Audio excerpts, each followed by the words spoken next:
تو میں نے پھر اکثر میں اس کے پاس بیٹھا کرتا تھا رات کے 10 بجے تک، 11 بجے تک، رات کے 12 بجے تک بھی، 12 بھی بج جاتے تھے تقریباً قبرستان کے، وہ قبرستان کے بالکل سینٹر کے اندر اس کی جو ہوتی نا جھونپڑی تھی. تو جب میں رات کو نکلتا تھا تو میں ایک سائڈ سے ہو کے نکلتا تھا، مجھے ڈر خوف بھی ہوتا تھا، کیونکہ ڈر تو اللہ تعالیٰ نے ہر شخص کے اندر یہ چیز اس چیز کا دیا ہے. تو اس شخص کو میں نے، بزرگ جو تھے، میرا ایک دن میرا نا خیال آیا، میں نے کہا یار اس سے آج میں پوچھوں تو صحیح کہ قبرستان میں یہ رہتے ہیں اور چاروں طرف کوئی بھی آبادی نہیں ہے، ایک بھی گھر نہیں تھا، اور بالکل ویرانے میں یہ قبرستان تھا، اور قبرستان بھی پرانا. تو میں نے اس سے بزرگ سے پوچھا، میں بابا جی آج مجھے ایک بات بتائیں، تاکہ میں آج ایک سبق لینا چاہتا ہوں، اور مجھے ایک بات بتائیں گے تو اگر مجھے سچ بتا دیں گے تو میں سیدھے راستے پہ آ جاؤں، اگر مجھے جھوٹ بتائیں گے تو میں بھٹک جاؤں گا. تو انہوں نے کہا کہ بیٹا پوچھو مجھ سے کیا پوچھتے ہو. تو میں نے پوچھا کہ بابا جی آپ یہاں پر رہتے ہیں اکیلے، اس جھونپڑی میں اکیلے، اور یہاں پر کوئی بھی نہیں ہے آبادی وغیرہ بھی، اور اس قبرستان میں روزانہ ایک آدھی میت ضرور آتی ہے. تو مجھے یہ بتائیں کہ کبھی اس قبرستان میں کبھی آپ کو کوئی چیز نظر آئی رات کے ٹائم، یا کبھی کسی نے آپ کا کبھی کسی نے دروازہ کھڑکایا، یا کبھی آپ نے چیخوں کی کسی کی آواز سنی کہ قبرستان میں سے، یا کہ قبر کے اندر سے کسی کی چیخوں کی آواز آ رہی ہے، یا کوئی برتن آپ کا گھر کے اس جھونپڑی میں سے کسی کا کوئی برتن وغیرہ تو آپ کا گر گیا ہو، یا کسی نے آپ کو ہلایا سوتے میں اور جیسے ہی آپ نے دیکھا اٹھ کے تو کچھ بھی نہیں آپ کو نظر آیا. تو آپ نے کبھی ایسا منظر دیکھا، کبھی ایسا آپ کے ساتھ اتفاق ہوا؟ تو اس بزرگ نے تھوڑی دیر تک نا سر جھکائے رکھا یوں کر کے، اور وہ کچھ سوچتا رہا. پھر اس کے بعد 2 منٹ کے بعد اس نے نا سر اٹھایا، اس نے کہا بیٹا مجھے یہ بتاؤ کہ میں سچ بولوں کہ جھوٹ بولوں. تو میں نے کہا نہیں، مجھے اگر سچ بول دیں گے تو مجھے ایک سبق مل جائے گا، مجھے ایک علم مل جائے گا، اور اگر آپ جھوٹ بولیں گے تو میں بھٹک جاؤں گا، میں اسی بات کو لے کے چل پڑوں گا کہ ہاں یہ بندہ تو اس جگہ پہ رہ رہا ہے. تو ظاہر ہے ایک پریکٹیکل عمل کے طور پر یہ ہم تو ایک رات بھی نہیں گزار سکتے یہاں پر، تو یہ تو ایک ساری زندگی اس نے یہیں پہ گزار دی. تو اس نے پھر کہا کہ بیٹا آج تک یہاں پہ اس قبرستان میں کچھ بھی نظر نہیں آیا. میں یہ سن کے بہت حیران ہوا. میں کہا آپ کو کبھی بھی کچھ نہیں نظر آیا؟ کہہ رہا کہ نہیں. میں نے کہا اچھا. تو کہہ رہا کہ ہاں کبھی کبھی یہاں سے ایک کچا راستہ گزرتا ہے، تو رات کے 2-2:30 بجے کچھ مزدور ہوتے ہیں، وہ یہاں سے جب گزرتے ہیں تو کتے وغیرہ جو ہوتے ہیں نا وہ بھونک رہے ہوتے ہیں ان کے پیچھے. پھر میں دروازہ کھول کے پھر میں دیکھتا ہوں کہ کون جا رہا ہے. تو اس طرح سے مجھے پتہ چل جاتا ہے. باقی مجھے آج تک اس طرح سے کوئی بھی چیز نظر نہیں آئی ہے کہ میں نے کبھی کسی کو مردہ یا کپڑوں میں کوئی سفید کفن میں نے کبھی اس قبرستان میں سے دیکھا یا ایسا ویسا کیا. کہ آج تک نہ میرا کوئی برتن گرا ہے، نہ مجھے کسی نے سوتے میں کسی نے میری چادر کھینچی ہے، نہ کبھی کسی نے مجھے ہلایا ہے. تو مجھے ایک بہت بڑا مجھے اس بزرگ نے سبق دے دیا. اب وہ بزرگ جو ہے نا وہ وفات پا کے دنیا میں نہیں ہے، لیکن مجھے وہ جاتے ہوئے مجھے وہ سبق دے گئے. آپ یقین کریں کہ میں جس وقت اس قبرستان سے نکلا ہوں بیچ میں سے، پہلے میں سائڈ سے نکلتا تھا، میں اس دن پھر میں قبرستان کے سینٹر میں سے نکل کے گیا ہوں. جب میں سینٹر میں سے نکل گیا ہوں، یہ ایک پریکٹیکل میرا عمل بھی تھا، اور میں نے دیکھنا چاہا کہ میں بھی تو دیکھوں کہ کیا ہوتا ہے. تو جب یہ بزرگ اتنی دلیری سے مجھے اس نے بتائی، ساری بات سچ بتا دی، تو پھر تو اس کا مطلب کچھ نہیں ہے. تو جب میں اس قبرستان میں سے سینٹر میں سے گزرا ہوں تو مجھے خود ایسا محسوس ہو رہا تھا جیسے میرے پیچھے کچھ چیزیں چل رہی ہیں، یا مجھے ابھی کوئی چیز سے پیچھے سے پکڑ لے گا. جیسے میں پیچھے مڑ کے دیکھتا ہوں تو میرے کچھ بھی نہیں تھا. اب جیسے جیسے میں چلتا گیا، جب قبرستان پار کر گیا ہوں اور میں نے جب پیچھے مڑ کے دیکھا تو مجھے کچھ بھی نہیں نظر آیا. پھر میں نے دل میں سوچا، جب میں گھر تک پہنچ گیا اور جب میں گھر پہنچا ہوں، میں نے پھر اس دل میں یہ سوچا کہ ہاں یہ اپنا ہی ایک وہم گمان ہوتا ہے، اپنی ہی طرف سے دماغ میں چیزیں بنائی جاتی ہیں، اور ایسی چیزیں قبرستان میں نہیں ہوتی ہیں، اور نہ ہی ایسی چیزیں قبرستانوں میں پیدا ہوتی ہیں. جو انسان ایک دفعہ مر جائے تو اس کی روح جو ہوتی ہے وہ اللہ تعالیٰ عالم برزخ میں لے جاتا ہے. عالم برزخ میں جو روحیں ہوتی ہیں وہ سجین کے مقام میں اور عالین کے مقام میں وہ چلی جاتی ہیں. یہ قرآن کے اندر بھی ایک آیت اتری بھی ہے، اور میں نے روحوں کے معاملے میں ایک ویڈیو جاری بھی کی ہوئی ہے.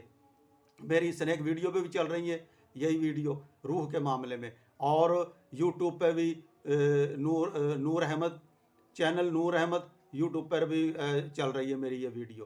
تو آپ اگر دیکھنا چاہتے ہیں تو اس میں جا سکتے ہیں اور دیکھ سکتے ہیں. تو میرا یہ پریکٹیکل عمل تھا، تو میں نے وہاں سے مجھے سبق ملا اور میں دلیر ہو گیا. میں کہا نہیں یار یہ کچھ نہیں. اور پھر ایک ویڈیو میں نے رات کے 1:30 بجے قبرستان میں اب میں نے بنائی تھی، تو میں کہ جاؤں گا، اور میرا ایک دوست بھی ساتھ تھا، وہ ڈر رہا تھا، وہ آگے نہیں بڑھ رہا تھا، اور رات کے 1:30 بجے اسی قبرستان میں نے پھر رات کو 1:30 بجے میں نے وہ ویڈیو بنائی، اور مجھے پتہ لگا کہ ہاں قبرستان میں کچھ نہیں ہوتا، اور میں وہ اس چیز کو محسوس کیا اور میں بہادر بن گیا۔ تو اسی طرح سے ہی ہمارے جو واقعات ہوتے ہیں زندگی میں، بہت سے ایسے اہم واقعات ہوتے ہیں، وہ جھوٹے بھی ہوتے ہیں اور سچے بھی ہوتے ہیں۔ کچھ ایسی چیزیں ہوتی ہیں جو واقعات تو ہوتے ہیں، لیکن ان کے اندر ہم دال کھچڑی ملا کر اور اس کے ایک ترتیب دیتے تھے اس کہانی کو، اور اس کو ہم لوگوں کو چٹپٹی بنا کر بات کو بیان کر دیتے ہیں۔ جو حقیقت ہوتی ہے وہ پیچھے رہ جاتی ہے، جھوٹ کی ملاوٹ بہت زیادہ ہوتی ہے۔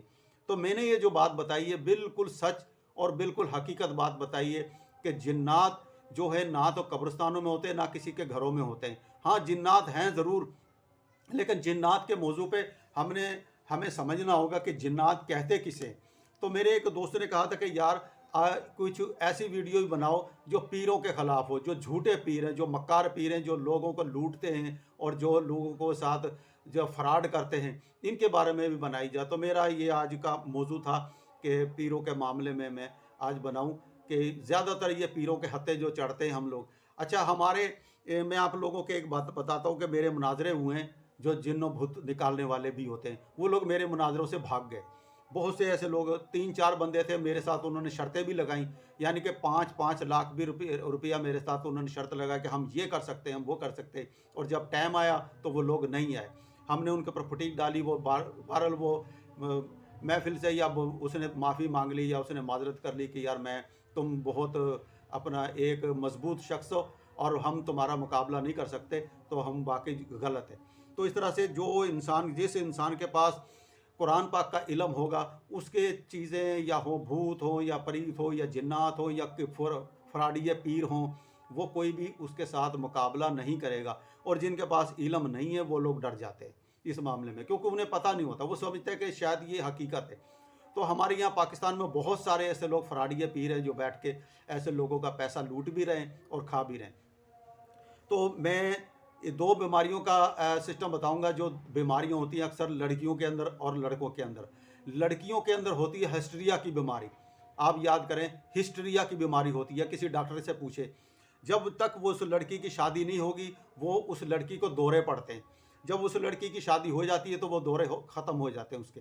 تو ہسٹریا کی بیماری لڑکیوں میں اکثر ہوتی ہے، جب وہ بیماری کے جھٹکے پڑتے ہیں اور وہ اس کے اندر جنونی ہو جاتی ہے اس کے اندر بیماری، تو وہ ہم لوگ یہ سمجھتے ہیں کہ اس کے اندر جنات آ گئے۔ اس لڑکی کو ہم لے جاتے ہیں یہ پیروں کے پاس یا کسی ایسے دم درود کرنے والے کے پاس، اور وہ اس کے ساتھ وہ صحیح نہیں ہوتا جب تک اس کی شادی نہ ہو۔ ایک تو ہوتی ہے یہ بیماری، ایک ہوتی ہے مرگی کی بیماری، اور اکثر لوگوں کو تو پتہ لگ گیا تھا کہ اس کو مرگی کی بیماری، جس کو کبھی کبھی مرگی کے دورے پڑتے تو لوگ اکثر اس کو بھی یہ سمجھتے ہیں کہ اس کے اندر جنات آ گئے، تو وہ لوگ اس مرگی کے مریض کو وہ لے کے جاتے ہیں ایسے پیروں کے پاس۔ وہ پیر بھی جو ہوتا ہے اس کو دم درود کرتا ہے، وہ وقتی طور پہ وہ ٹھیک ہو جاتا ہے، اس کے بعد پھر اس کا وہیں پہ دورہ رہتا ہے۔ تو اس طرح سے پیروں سے اور ایسے فقیروں سے بچا جائے، یہ سب فراڈ ہے، دھوکہ ہے۔ نہ جنات کسی کے اندر داخل ہو سکتا ہے اور نہ ہی کوئی پیر اس طرح سے جناتوں کو نکالتے ہیں اور نہ کسی کو داخل کر سکتا ہے، تو یہ بالکل جھوٹا ہے۔ تو میں کچھ جن کے موضوع پہ آتا ہوں۔ گرامر کے اندر جو جنات کا جو معنی آیا ہے گرامر کے حساب سے، میں آپ کو تقریباً 26 معنی آپ کے بتاؤں گا، 26 معنی جن کے 26 معنی ہوں گے۔ تو سب سے پہلے میں جن کا بتاؤں تو انس جو ہوتا ہے نا، یہ شہروں کی، یہ انس کہتے ہیں انسان کو، اور یہ قرآن پاک کا لفظ ہے، جن اور انس، جنات اور انس کہتے ہیں شہری آبادی والے رہنے والوں لوگوں کو، اور جنات کہتے ہیں جن کو، بادیہ نشین، خانہ بدوش، اور جو لوگ خانہ بدوش یا اجنبی لوگوں کو، ان کو بھی جن کہا جاتا ہے۔ آنا فانا میں غائب ہو جانے والا یا خانہ بدوش جو ہوتے ہیں، وہاں جھگی یہاں لگائی تو کسی اور جگہ چلے گئے، اس کو بھی جن کہا جائے گا، یہ عربی لفظ میں اس کو بولا جائے گا۔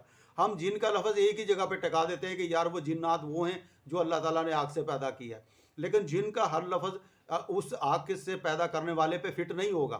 جنات کے کئی روپ ہوتے ہیں اور کئی موضوعات کو اس کو ہم اس کا معنی لگائیں گے، تو میں آپ کو دکھاؤں گا کہ کئی معنوں میں اس جنات کا موضوع چلے گا۔ تو سب سے مہذب آبادی اور جن صحراؤں کے آبادیہ نشین جو شہری آبادی کی نگاہوں سے اوجھل ہوں، یعنی کہ یہ خانہ بدوش، بادیہ نشین یعنی کہ سہرا نشین، ایسے لوگوں کو ہم جنات ان کو بھی کہیں گے. غیر ملکیوں کو بھی ہم جن کہتے ہیں، اس کا بھی معنی جن ہی کا آئے گا، کیونکہ قرآن پاک میں بھی غیر ملکیوں کے جنات کے موضوع پہ بھی پکارا گیا ہے، لیکن وہاں پہ ہم حقیقت میں یہ سمجھ لیتے ہیں یہ جن آیا ہے اس کے اندر. جن خانہ بدوش اور غیر ملکی یا دیہاتی، انس پیار محبت میں رہنے والے شہری اور آبادی والے لوگوں کو کہتے ہیں، شہری آبادی والوں کو کہتے ہیں انس. تو اس طرح سے جن، جو پہلا ترجمہ میں بتاؤں گا اس کا، جن لفظ ہے عربی، تو عربی جن کہتے ہیں دیوانہ ہونا، پاگل ہونا، مجنون. اب اس کے اندر جتنے بھی میں لفظ بولوں گا یہ جنات کے جن کا لفظ ہی بھی اس کے اندر آئے گا. مجنو، چھپنا ظاہر ہے کہ ہر چیز چھپی ہوئی نظر آئے گی اس کے اندر. اجنہ، چھپنا، رات ڈھانپ لینا، کفن دینا، دفن کرنا. جن الیل، رات کی تاریکی. جن الناس، لوگوں کی بڑی جماعت. جان، ایک قسم کا سفید سانپ. جنتا، باغ بہشت جنت. جنتا، پردہ. جنتا، ڈھال کو بھی کہتے ہیں. پیچھے جو لڑنے والا ہوتا ہے اس کے آگے ایک ڈھال ہوتی ہے، اس نے ڈھال پکڑی ہوتی ہے، اور پیچھے جو ہوتا ہے وہ چھپ جاتا ہے وہ شخص، اور ڈھال سے اپنے آپ کو بچا لیتا ہے، تو اس کو بھی جنتا کہا گیا. یہ قرآن کے اندر یہ لفظ آئے ہیں. جنتا. مجانن، قلب، اس کو قلب کہتے ہیں. قلب کو ظاہر ہے کہ دل چھپا ہوا ہے اس لیے. جنن، قبر، میت، کفن. جنان، ڈھال، دل، جنت. جنین، ہر پوشیدہ چیز. قبر، مدفون بچہ جو ابھی رحم مادر میں ہو. ہم جنین بھی کہتے ہیں. جنین یعنی کہ جو رحم مادر میں جو بچہ ہوتا ہے اس کو بھی ہم جنین میں کہتے ہیں. جنا، کسی کو مارنے سے بچانے کے لیے اس پر چھا جانا. جنب یعنی کہ جو پلیت ہوتا ہے شخص. اب وہ پلیت ہے ہمیں تو نہیں پتہ ہی، لیکن اندر سے وہ چھپا ہوا ہے. ناپاک ہونا. الجنب، یہ بھی غیر فرمان بردار، اجنبی. مسافر، ناپاک. الجنب، ہمسایہ جو غیر قوم کا ہو. الجنب، اجنبی بھی کہہ سکتے ہیں. اجنبی کو بھی غیر ملکی بھی کہہ سکتے ہیں اور ہمسایہ بھی کہہ سکتے ہیں، اور جس کو ہم جانتے نہیں ہیں اس کو اجنبی کا لفظ بھی بولا جاتا ہے، یعنی کہ وہ چھپا ہوا شخص ہے، ہم نہیں جانتے اس کو کون ہے، کہاں سے آیا ہے. اس طرح جنا، آدمی، شخص پیدا ہو. جنایت، گناہ.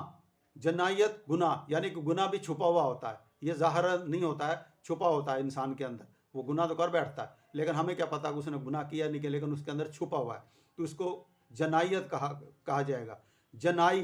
جنائی کہتے ہیں دائی کو.